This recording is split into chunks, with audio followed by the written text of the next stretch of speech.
চেষ্টা করলেই কিন্তু সব জিনিস পারা যায়, কিন্তু আমাদের মধ্যে যে ভয়টা থাকে সেটাকেই আমাদের আগে জয় করতে হবে। তাহলেই কিন্তু আমরা পারি না বা পারবো না এগুলি কিছুই বলতে পারবো না। শুভ সকাল বন্ধুরা, তোমরা সবাই কেমন আছো? আশা করছি সবাই খুব ভালো আছো, আর আমরাও সবাই ভালো আছি। আজ হচ্ছে রবিবার, আর এখন বাজে হচ্ছে সকাল 9টা। তোমাদের সবাইকে সাথে নিয়ে আজকে আরেকটি নতুন ব্লগ আমি স্টার্ট করছি। সকালে উঠে বাসি যা কাজ ছিল মোটামুটি হয়ে গেছে, আর এদিকে তুলসী গাছেও স্নান করে জল দিয়ে দিলাম, আর চলে এলাম সোজা কিচেনে। চা বসিয়ে দিয়েছি আমার আর তোমার দাদাভাইয়ের জন্যে। দাদাভাইকে চাটা দিয়ে এসে দেখো আমি এবার একটু বসে চাটা খেয়ে নেবো। আর ওদিকে কুমড়ো আলুর তরকারিটাও বসিয়ে দিয়েছি, আর এদিকে দেখো রুটিগুলিও করে নিলাম। 4টে রুটি করেছি, বেশি করিনি, আর একটা ডিম সিদ্ধ করেছিলাম, মানে হাফ বয়েল। আর এদিকে তোমার করে নিয়েছি তরকারিটা, আর এদিকে ছেলেদেরও খেতে দিয়ে দেবো। আর করব আজকে হচ্ছে স্পেশাল মেনু, সেটা হচ্ছে তোমার বাসন্তী পোলাও। সত্যি বলতে বন্ধুরা, কোনোদিনও আমি এটা করিনি, কিন্তু ইউটিউবের মাধ্যমে জিনিসটা শিখেছি, তাই আজকে ভাবলাম অল্প করে করে দিই। আর বড় ছেলে জানো তো পোলাও খেতে ভীষণ ভালোবাসে, যে কোনো জায়গা দিয়ে প্রসাদ বলো কেউ দিলে ও খুব ভালোভাবে খায়, তাই ভাবলাম একবার চেষ্টা করি না ছেলেদের জন্যে। যদি তোমার ভালো হয় তাহলে একটু বেশি করে করব, তাই অল্প করেই নিয়ে এসছি। আর এদিকে দেখো আমার রুটিটাও আমি একটু খেয়ে নিচ্ছি। এটা কিন্তু আজকের না, কালকে রাত্রে করেছিলাম, তা সেটাই তোমার রেখে দিয়েছিলাম। আর একটু তোমাদের দাদাভাই যে তরকারিটা করেছিলাম সেই দাদাভাইয়ের তরকারিটা দিয়েই দেখো খেয়ে নিচ্ছি। আর ওদিকে চালটা তোমার ভিজিয়ে একটুখানি শুকিয়ে রেখে দেবো, তারপরে করবো আস্তে আস্তে। খেয়ে দিয়ে চলে এলাম আবার ঘরে। এদিকে কিন্তু ততক্ষণে আমি ছেলেদেরকে খেতেও দিয়ে দিয়েছিলাম, ওদেরকে বেশি কিছু করে দিইনি, শুধু একটু তোমার ডিমের অমলেট আর হচ্ছে একটু ঘি দিয়ে আর একটু আলু ভাজা দিয়ে ওরা খেয়ে নিয়েছে। আর এদিকে দেখো আমি খেয়ে ঠেয়ে আবার চলে এলাম ঘরে, ভালো করে তোমার বেড টেডগুলি ক্লিন করব। আর এদিকে তোমার চাদরটা তুলে দিয়েছি, 3-4 দিন হয়ে গেল চাদরটা, তাই তুলে আবার আর একটা কাঁচা চাদর দেখো পেতে দিচ্ছি। এবার ঘরের কাজগুলি তাড়াতাড়ি করে করে নেব। আর রবিবার মানেই তো বুঝতে পারছো নিঃশ্বাস ফেলার সত্যি টাইম থাকে না। আর তোমাদের দাদাভাই যদি ঘরে থাকে না, তাহলে তোমার একটার পর একটা কাজ থাকে না ঠিকই এক এক সময়, কিন্তু আবার এক একটা রবিবারে ঘরেও থেকে যায়। তা আজকে কিন্তু ঘরে রয়েছে, তা তোমার একটার পর একটা একটু চা করে দাও, একটু ডিম সিদ্ধ করে দাও, একটু ডিমের অমলেট করে দাও, একটার পর একটা তোমার ফরমাস আছেই। শাশুড়িও করছে, আমিও করছি, আমি যে একা করছি তা কিন্তু নয়। এদিকে দেখো বেডটা পুরো ক্লিন করে বালিশগুলিকেও গুছিয়ে রাখছি, করে এইবারে আস্তে আস্তে তোমার এগুলি তো সব রোজকার তোমার ড্রেসিং টেবিল আলমারিগুলি সবই তোমার রোজকার মতনই তোমার পোছাপুছি করে নেব, করে ঠোরে তারপরে যাব রান্নায়। ওদিকে শাশুড়ি তোমার সব কাটাকুটি করে রাখছে, আর তোমাদের দাদা ভাই বসে আছে শাশুড়ির ঘরে। এই ঘরে বসেছিল, আমি বললাম উঠে মায়ের ঘরে একটু বসো, আমি এদিকে বেড টেডগুলি ক্লিন করব, না হলে তো দেরি হয়ে যাবে। তাই আমার কথা শুনে আবার শাশুড়ির ঘরে চলে গেছে। শাশুড়ি সকালেই তোমার বেড টেডগুলি সব ক্লিন করে নিয়েছে। আর এদিকে আমি দেখো ঘর ঠরগুলি সব পরিষ্কার করে নিচ্ছি। আর আজকে তোমার বাজার থেকে নিয়ে এসে কাতলা কাটা মাছ, তা বলছিল মাংসর কথা, তা মাংস আজকে আর আনলো না। আমার ইচ্ছা ছিল জানো তো আজকে একটু মাংস আনতে বলি, তার বললাম না, ভাবলাম যে যাক বাজারে কি পায়, কারণ আজকে একটু তোমাদের দাদাভাই দেরিতে উঠেছিল, আর তোমার দেরিতে কি পাবে না পাবে তাই আর আমি কিছু বলিনি। তাই তোমাদের দাদাভাই কাতলা কাটা নিয়ে এসছে, আর নিয়ে এসছে মাছের ডিম। তা মাছের ডিমটা আজকে আর রান্না করব না, সবই তো আর একদিনে করব না, তাই রেখে দেবো, ওটা কালকে হয়ে যাবে। তাই আজকে ভাবছি একটু মাছের ঝোল করব পাতলা করে। শাশুড়িকে বললাম তুমি একটুখানি আলু ঠালুগুলি কাটো, তারপরে কি করব না করব সেগুলি আবার শাশুড়ি বলে দেবে বা আমি বলে দেব। এদিকে তার মধ্যে ঘর গুছিয়ে দেখো আবার চলে গেছিলাম কাচতে, কিছু জামা কাপড় ছিল সেগুলিকে আবার কেচে দিলাম। আরও কিন্তু ছিল বন্ধুরা জানো তো, শুধু এইটুখানি আজকে কাচিনি, আরও বেলার দিকে আরও কাচা ছিল। আর এদিকে দেখো মাছগুলিকে শাশুড়ি হলুদ দিয়ে মেখে রেখেছে, নুন হলুদ দিয়ে। আর শাশুড়ি যখনই মা নুন হলুদ একটু আগেই মেখে রাখে, কারণ নুন হলুদ মাখিয়ে রাখলে মানে মাছের ভেতরে নুন হলুদগুলি যায়। তাই শাশুড়িকে আমি আগে জানতাম না, বলতাম আগে কেন তুমি নুন হলুদ মাখিয়ে রাখো, সঙ্গে সঙ্গে তো ধুয়েই মেখে ভাজা যায়। তা শাশুড়ি বলে না, আগে তোমার নুন হলুদ মাখিয়ে রাখলে ভালো, তাহলে মাছের ভেতর নুন হলুদগুলি ঢোকে। আর এদিকে দেখো চালগুলি পুরো শুকিয়ে গেছে, চালগুলি ভিজিয়ে তারপরে তোমার থালাটার মধ্যে শুকাতে দিয়েছিলাম, তা শুকিয়ে গেছে। তা তুলে নিয়ে এসে আবার রাখলাম, ভাবলাম আগে মাছের ঝোলটা করে নিই, তারপরে তোমার বাসন্তী পোলাওটা করব।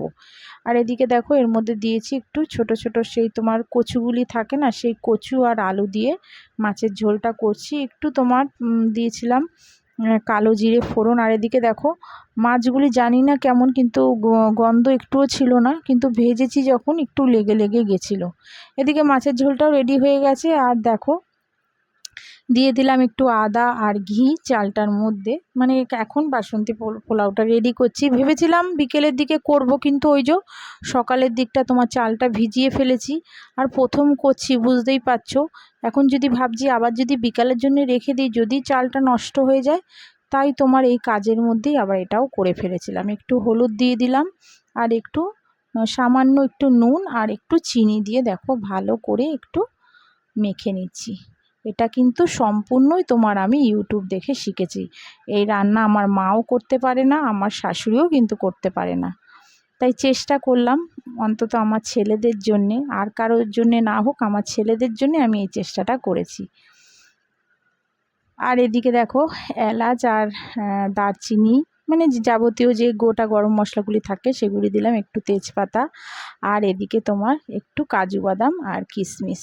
আগে এগুলি ভিজিয়ে ভালো করে ধুয়ে রেখেছিলাম, তো সেগুলি দিয়ে দিলাম। একটু ভালো করে দেখো নেড়ে চেড়ে একটু হালকা একটু ভাজা হয়ে গেলে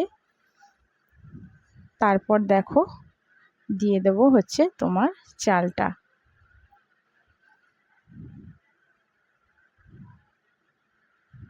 এবার এটা একটুখানি নাড়িয়ে চাড়িয়ে তারপরে যেই গ্লাসে তোমার চালটা নিয়েছিলাম, মানে 1 গ্লাস চালের সঙ্গে আমি 2 গ্লাস জল দিয়েছিলাম। এরকমই কিন্তু সেখানে দেখেছিলাম যে তুমি যদি বাটিতেই নাও বা গ্লাসেই নাও, 1 বাটি যদি তুমি বাটিতে নাও, তাহলে তোমার 2 বাটি তোমার জল দিতে হবে। আর এদিকে ভালো করে নেড়ে চেড়ে দেখো 2 গ্লাস তোমার জল দিয়ে দেবো। আমি নিয়েছিলাম তোমার 1 গ্লাস চাল, তাই 2 গ্লাস জল দেব। সত্যি বলতে যখন করছিলাম খুব ভয় লাগছিলো, ভাবছিলাম কি হয়তো তোমার চালগুলি যদি বেশি সিদ্ধ হয়ে যায় বা তোমার নরম হয়ে যায়, ছেলেরা খেতে পারবে না, এইসবই ভাবছিলাম।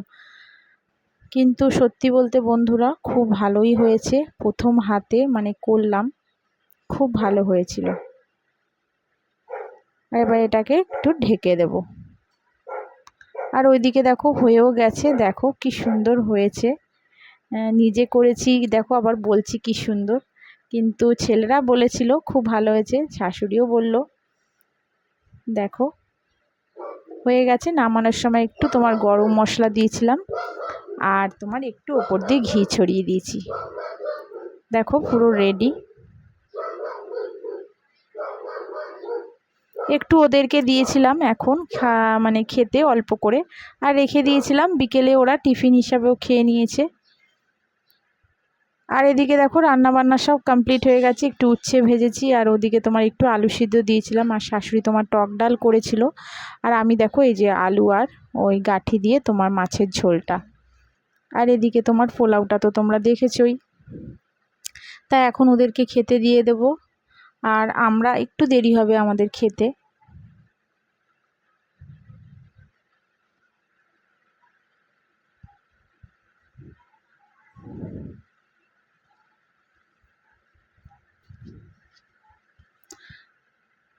দেখো সব রান্না বান্না পুরো কমপ্লিট। খাওয়া দাওয়া কমপ্লিট হয়ে গেল, সবাই মোটামুটি হয়ে গেছে। আর এই এসে সবে বসলাম। তোমাদের দাদা ভাই আর বড় ছেলে আবার একটু বেরিয়েছে আম আনতে। আর বাজারে যাওয়ার সময় জানো তো আমাকে বলেছিল যে কিছু আনতে হবে কি না, তা আমার একদম আর খেয়াল নেই যে আম লিচুটা ফুরিয়ে গেছে। তা আমি বলেছি যে না, কিছু আনতে হবে না, যা হবে তুমি নিয়ে আসো। এবার এখন বলছে আম দাও। এবার আম কোথা দিয়ে দেবো, আম তো তোমার নেই। এবার বললাম যে আম তো নেই, যে আমাকে তাহলে বলবি কেন, আমি একদম সত্যি ভুলে গেছি। আবার এখন ছেলেকে নিয়ে তোমার আম আনতে গেছে। এখন 4টের মতন বাজে, আর এখন কোথায় পাবে আম জানি না। তা গেছে ছেলেকে নিয়ে। আর এখন একটু শোবো, এখন তার কোনো কাজ নেই, সব কাজ কমপ্লিট করে আবার তোমার বিকেলে যা থাকবে। আর আজকে জানো তো একটা নতুন জিনিস রান্না করেছি, সেটা তোমাদের সঙ্গে তো শেয়ার করলাম, বাসন্তী পোলাও। এর আগে আমি কোনো দিনও সত্যি বলতে করিও নি, আর সত্যি বলতে করবো কোথাও, কিন্তু আমি তো পারতামই না। ইউটিউবের মাধ্যমে একটু দেখে শিখে নিয়েছিলাম। শিখে আজকে তোমার একটু তোমার 300 মতন চাল নিয়ে এসেছিলাম, এনে তোমার ভয়ে ভয়ে করেছি যে দেখি ভালো হয় কি না। যদি ভালো হয় তো পরে এক সময় বেশি করে এনে সবার জন্য একটু দেবো। যেমন আমার মা সামনাসামনি থাকে, আমার ভাইয়ের বউ আর আমার ননদ, তাদেরকে একটু দিতে পারবো। তাই আজকে অল্প করে একটু এনে করেছি। তা তোমাদের সঙ্গে তো সেটা শেয়ার করলাম। সত্যি বন্ধুরাও খুব ভালো হয়েছে, ছেলেরা একটু করে খেয়েছে। ওটা তোমার বিকেলে করবো বলেই ভেবেছিলাম যে বিকেলের দিকে ওদের টিফিনে করে দেবো, কিন্তু এত গরম পড়েছে সত্যি বলতে তোমার এই সকালের দিকটা রান্না বান্না করে আর মানে বিকেলের দিকটা যে কোনো কিছু করে দেবো একদমই ইচ্ছা করে না। মানে তোমার কতক্ষণে মানে চাটা করে একটু হয়তো ডাল তরকারিটা হয়তো গরম করেই ভাবি এসে কতক্ষণে পাকার হয় বসে একটু ছেলেকে পড়াবো, এরকম করি। এক এক সময় তো রুটিও করতে ইচ্ছা করে না, প্রচণ্ড পরিমাণে গরম পড়েছে, তোমরা তো সবাই সেটা বুঝতেই পারছো। কিন্তু এখন উপায় না থাকলে তো করতেই হবে, তাই সকালের দিকটাই তোমার করে নিলাম।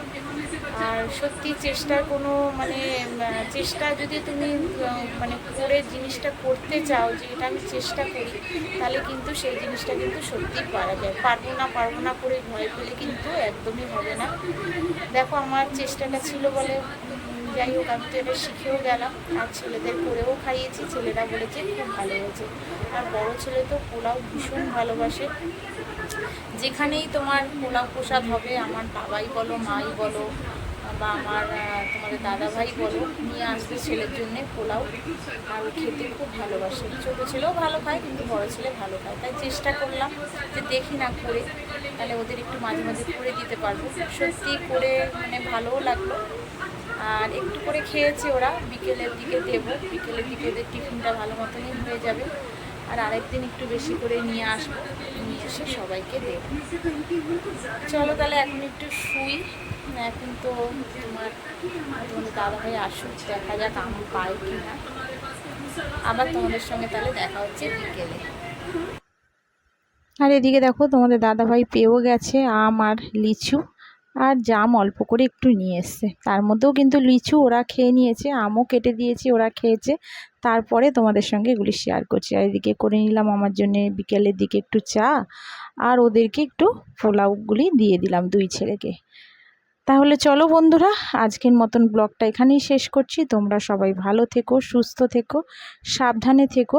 আর যদি আমার ব্লগটা ভালো লেগে থাকে প্লিজ তোমরা একটা আমার চ্যানেলে সাবস্ক্রাইব করো, আমাকে ভালোবেসে সাবস্ক্রাইব করে পরে কিন্তু আনসাবস্ক্রাইব করো না, এতে কিন্তু আমাদের খুব কষ্ট হয়। সেটা হয়তো তোমরা যারা ইউটিউব করছো হ্যাঁ তারা কিন্তু এগুলি বুঝতেই পারে। তাই প্লিজ তোমরা ভালোবেসে সাবস্ক্রাইব করো। তাহলে চলো আজকের মতন সবাইকে টাটা, আবার দেখা হচ্ছে আগামীকাল।